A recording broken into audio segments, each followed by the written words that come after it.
मित्रांनो, बीच पासून फक्त काही मिनिट वॉकिंग अंतरावर आहे ही सुंदर प्रॉपर्टी. एअरपोर्ट देखील ही तिथून 20 किलोमीटर आहे.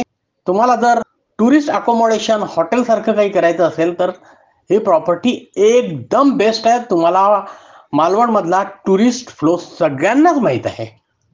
प्रॉपर्टी 2.5 गुंठ्याची आहे आणि प्लॉट नगरपंचायत एनए सँक्शनड आहे प्रॉपर. त्यामुळे तुम्हाला काही टेन्शन नाही. 8 रूम बांधलेले आहे आणि तुम्ही बघू शकता क्वालिटी पण चांगली आहे. बाथरूम वगैरे सगळे अगदी हॉटेलच्या स्टाईलनी बांधलेलं आहे. तुम्हाला इथे नगरपंचायतचं पाणी कनेक्शन मिळेल आणि इलेक्ट्रिक कनेक्शन ऑलरेडी आलेलं आहे. बस तुम्ही फर्निचर रेडीमेड आणून ठेवलं की तुमचा धंदा स्टार्ट होऊ शकतो. किंमत आहे त्याची 1,50,00,000. जागा बघायची असल्यास तुम्ही मला व्हॉट्सअपवर संपर्क करू शकता किंवा तुमच्या काय रिक्वायरमेंट असतील किंवा विचार असतील तुम्ही मला इंस्टाग्रामवर कमेंट सेक्शनमध्ये टाका.